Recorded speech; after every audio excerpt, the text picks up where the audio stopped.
Welcome to another exciting episode of Ancient Anecdotes powered by Listen Cub. This is your host, Ramanathan Iyer. And this is Neeti Ramanathan. And this is Lalita Ramanathan. My name is Kamakshi Kaliswaran. And this is Karthik Anantaraman. And this is Lekha Sukirti. Hi, this is Rajavelu. Appa, What, Papa? I just realized that one soldier's funny part is not recorded. Menan Mama did not come home last weekend for recording, no. Yeah, Pa. Men and Mama's a no-show. But actually he called. It seems he's not in India. He's gone to the Gulf. Gelfa. Gulf, Pa. Oh, where in the Gulf, Pa? Where, Ramagaru? Dubai. Appa, Dubai, Ma. Hello? Dubaya? Under Dubaya? Yeah. Maybe Dubai Kurksandi? Dubai Main Road? Dubai. Huh? There, Wait, so who's doing the voice then? Oh. I have just the voice. Really? Who? Who is it? Oh, say hello. This is Nandini Kaliswaran, the mother of ours. Hi, this is Nandini. yay! Nandini Auntie to the rescue. In the last exciting episode of Ancient Anecdotes, I have so much to tell you. the gates of Madurai yawned open as Srimara and Attan's weary procession trudged into the ancient Pandyan capital. Has the chairman why they arrived yet? Irandam Varaguna Pandyan. Appa, Varaguna's voice broke as he reached out for Srimara's hand. what have they done to you? Where did they even get 1,000 cavalry? The Pallavas are known for archery, not mounts of fury. Varaguna Varman turned sharply to Vadavurar. Return to Madurai with enough horses. Once the last shard was removed, the chairman prepared a poultice. Don't worry, the worst is over. My prince! The scout gasped, his voice trembling with urgency. News from Kanchi! Nrupatungavarman has abdicated the throne. His half-brother Kampavarman has crowned the young Aparachitavarman as king. A fire lit up in Varaguna's eyes. He stood abruptly, his presence commanding the room. Attan! He called, his voice echoing through the chamber. And now we continue. The weary general stepped forward, his hand instinctively resting on the hilt of his sword. Yes, my prince. Varaguna ordered. Prepare a skirmishing party with every bit of cavalry we can muster. We ride out at once. Attan hesitated, his face etched with concern. Where to, sire? We haven't even recovered from our last chase. Our men are still recovering. And our horses are too few to storm to Kanchi. And the old Nandi Varman is still alive. Varaguna let out an empty laugh, his confidence unshaken. Storm Kanchi? No, Attan. I am young, but I'm not foolish. We will wait for Vadavurar's return to stage that coup. For now, we reclaim what is ours. Kodumbalur and Virali Malai must be ours again before we make any further advances. The time is ripe. There is no Nrupatungavarman guarding these territories.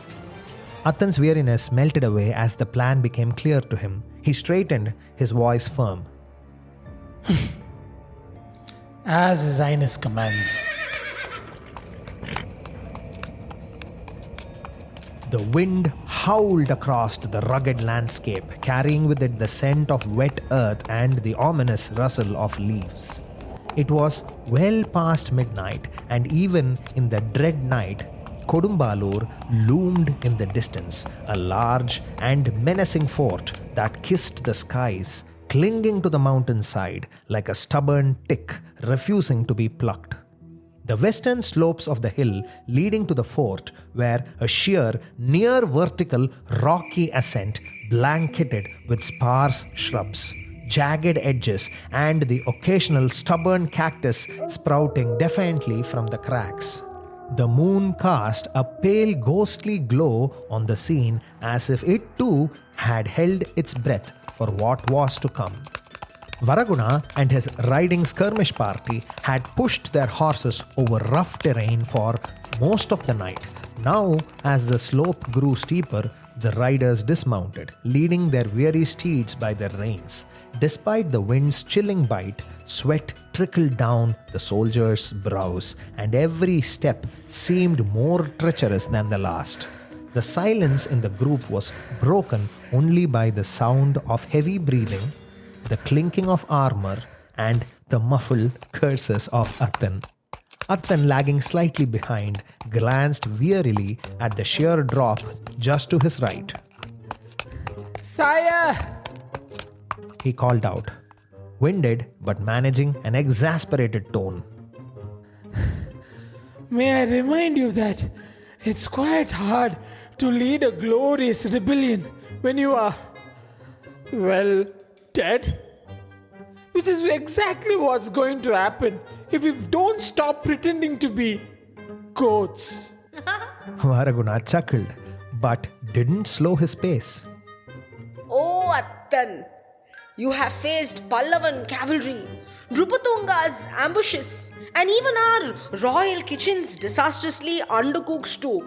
Surely a little climb can't best you.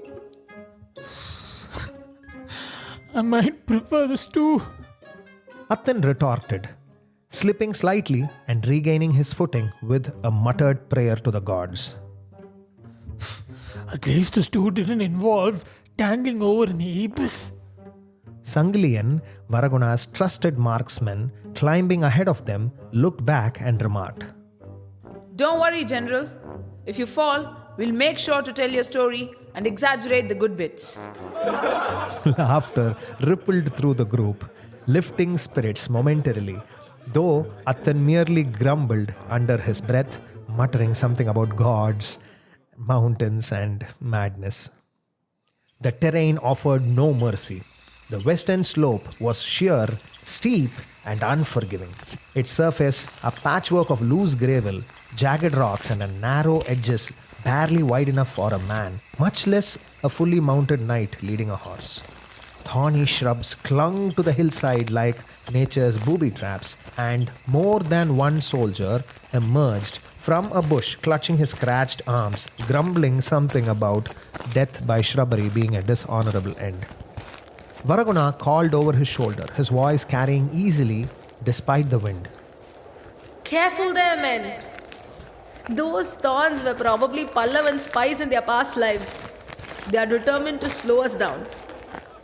The soldiers murmured amused agreements, their spirits buoyed despite the treacherous climb. At one particularly tricky point on the slope, Attan stopped, surveying the precarious trail ahead with a frown. Your Highness, He called again, loudly this time. are we absolutely certain there isn't a less harassing option? Surely, coming from the south is worth the risk of a few javelins. Varaguna paused, his face half illuminated by the pale moonlight. His expression showed a mix of amusement and exasperation. Attan, I've already told you. The fort's defenses to the north and south are strong. The Pallavans can spot us from leagues away in those directions. The east is practically a wall of spears. But from the west, well, nobody in their right mind would dare climb such a slope, especially not on horseback. Attan gestured dramatically over the sheer drop just a few feet away. And that is precisely the problem. We are climbing it. Exactly. Said Varaguna, pressing on. They'll never see it coming. Attan cried. They'll never see it coming. They will never see it coming because no sane person would expect anyone to voluntarily risk death to storm their kitchen entrance, my lord. Sangilian called back, grinning toward Athan. General, you said it yourself back in Arisil. It takes a madman to keep attacking the Pallavans. And here we are. General, don't you get the joke? I think Sanginin is calling you the madman. You! Don't remind me. And you! If you don't keep moving forward, my sword might join those thorns in puncturing you. Understood? Athan muttered, bracing himself as his horse skidded slightly on the gravel. Further up, the slope grew rockier, and an icy wind swirled around the group, whipping their loose garments and cloaks like frantic flags. Athan, near the rear, stopped yet again and peered nervously at the long drop below. The dark valley seemed to stretch endlessly into the void, and the distant cliff tops looked as though they could swallow him whole. This might be worse than Nurpatunga's cavalry. Athan muttered under his breath. At least they gave us the courtesy of killing us on flat ground. Ahead of him, Varaguna overheard and turned, his face split by a mischievous grin. Attan, when Rupatunga sent us racing across Naranadu with his cavalry, wasn't that when you told father? We've lost our pride, sanity, and reason, but thankfully, not our lives. I still stand by that statement. Athan growled as he slipped one more time, nearly losing grip but recovering at the last second. Well, Varaguna teased. we are beyond pride and reason now. Sanity was left behind somewhere near Arunachalam. All that's left to lose are our lives. And frankly, He added as another gust of wind swirled his cloak. we don't need those where we are going. Oh, wonderful. Athan groaned. Remind me to embroider that on my grave. As the king's party neared the top, the terrain began to level out, and the silver glow of the fort's battlements came into view against the night sky. The western defense was, as Varaguna had predicted, woefully underdeveloped. Unlike the towering, bristling walls on the flanks of the fortresses, the western wall lacked intimidation, a simple stone barrier with more weeds growing in the cracks than soldiers patrolling its edge. Athan pulled up beside Varaguna as they prepared their next move. Sire, He said, catching his breath, but still managing his usual dry tone. the next time you suggest a death-defying strategy, would you at least consider consulting my physician? He's very good at prescribing. He gestured broadly at the ledge behind them. Absolutely none of this nonsense, huh? Duly noted. Varaguna replied dryly. Then he turned serious, surveying the low western wall with a calculating gaze. Ready the men. Athan asked with a knowing nod. Human siege ladder? Varaguna confirmed, nodding back. Triple hold. Not double. We don't want any sound. Moments later, the Pandyan cavalry burst into the western battlements before the startled Pallavan defenders could even grab their weapons. The skirmish was swift indeed. The element of surprise was absolute. Varaguna led the charge with fierce determination, and Athan, despite his earlier complaints, fought as though he had a lifetime of nearby cliffs to avenge. When the lion flag of the Pallavans was toned down and replaced by the proud twin fishes of the Pandyans, Varaguna stood atop the western wall, his silhouette framed by the rising dawn. Something in his expression betrayed mild irritation, as though victory hadn't been sweet enough. Athan, catching sight of his prince's face, muttered. What now, sire? Varaguna, still staring at the distant horizon, replied. I almost feel insulted. It's as if Drupatunga expected us to win. He took a deep breath, realization settling heavily upon him. Think about it, Attan. Drupatunga knows us well. If we had been blinded by rage and attacked through the eastern, northern, or southern entrances, his forces were prepared to give us a sound thrashing. But we chose the most treacherous path, the sheer slope from the west. Athan's eyes widened. Yes. You did point out to me that the eastern entrance is indeed a wall of spears. So are the southern and the northern entrances. Could Lord Sokin be praised? You mean to say that he anticipated this? This as well? Varaguna nodded slowly, clenching his teeth in irritation. Yes, it does seems he calculated that if we were foolhardy or smart enough to scale that impossible cliff, then perhaps we deserve to take the fort. In a way, leaving the west side unguarded, Drupatunga had decided to concede Kodumbalur back to us under those circumstances, on his terms. Everything is on his terms. Chagrin coursed through Varaguna. Though he had felt elated at devising and flawlessly executing what he believed was the perfect, brilliant plan, he now grappled with the sense of being outmaneuvered in foresight. The chieftain of Kodumbalur and Viralimalai both seemed almost resigned, as if they had been waiting for the Pandyans to arrive for quite some time now. The skirmish was brief, almost anticlimactic. Varaguna's forces overwhelmed the defenses with ease, and soon the twin fish flag of the Pandyans flew proudly over Kodumbalur. The victory at Viralimalai was also similarly swift. The Kodumbalur chieftain, in recognition of Varaguna's triumph, bestowed upon him the title Arimardana Pandyan, the Pandyan who vanquished the lions at Kodumbalur and Viralimalai. Varaguna vowed to never use that title, knowing the terms of his seeming victory. The triumphant party returned to Madurai, their spirits high as they prepped for larger battles to come. Varaguna spent hours in council devising elaborate strategies for the cavalry they expected to receive from Vadavurar. But as days turned into weeks, there was no sign of Vadavurar or the Arabian horses that were promised. One day, as the court gathered, two messengers arrived. Their steps hurried, their voices clashing in a cacophony of urgency.